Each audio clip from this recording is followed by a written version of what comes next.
Manood,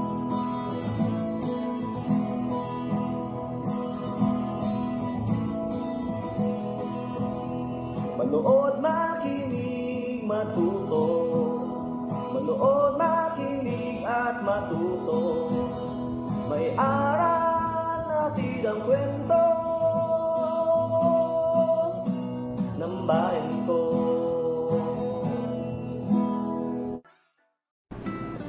Magandang araw! Isang bagong paglalakbay na naman mula sa kaba ng mga kwento ng bayan ko ang ating pagsasaluhan ngayon. Ako nga pala si Teacher Consuelo Mago na maghahatid sa inyo ng mga kwentong kapupulutan ng aral. Ang babasahin ko ngayon ay isang kwento tungkol sa isang batang nais malaman kung ano ang mga laman ng mga sako ng kanyang lola. Ito ay pinamagatang Ang Mga Sako ni Lola. Isinulat ito ni Teacher Joel Christine C. Manlangit mula sa Bai City Division. Iginuhit ito ni Teacher Rhea Christine Dalnar mula sa Cebu City Division. Binigyang buhay naman ito sa anyo ng storytelling ng inyong lingkod, Teacher Consuelo T. Mago mula sa City of Bugo Division. Handa na ba kayong maglakbay sa kaban ng mga kwento ng bayan ko? Halina't makinig! Ang Mga Sako ni Lola. Hayaan na naman si Lola, ang lola kong si Lola Sita. May mga sako na naman siyang hinihila. May asul, berde, at pula. Hinihila niya ang mga ito sa gilid ng kalsada. Ano kaya ang laman ng bawat isa? Tinanong ko si Papa. Ano po ang laman ng mga sako ni Lola? Mga ginto at diamante, maraming alahas at brilyante. Wow! Totoo po? Tanong ko na nanlaki ang mata. Pero hayon, at tumawa lang si Papa. Tinanong ko si Mama. Ano po ba ang laman ng mga sako ni Lola? Iba't ibang butong pananim na balang araw ay ating aanihin. May mga buto ng gulay, prutas at iba pa. Sigurado, lahat ng mga iyon ay masustansya. Wow! Totoo po?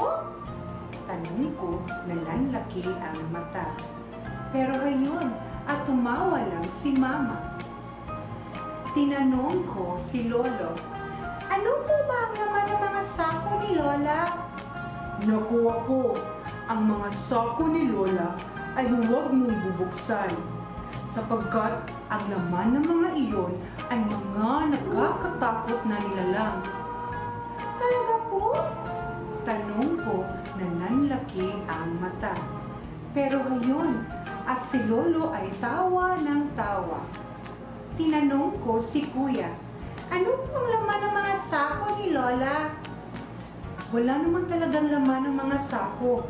Makinig kang mabuti at sasabihin ko sa iyo ang totoo.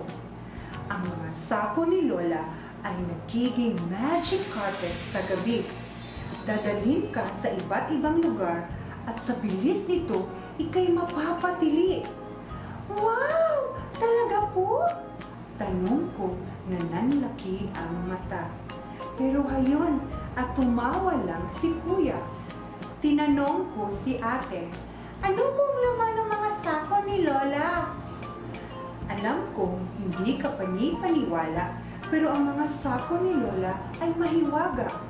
Ibulong mo lang ang iyong hiling at agad-agad itong matutupad. Wow! Talaga po? Tanong ko na nanlaki ang mata.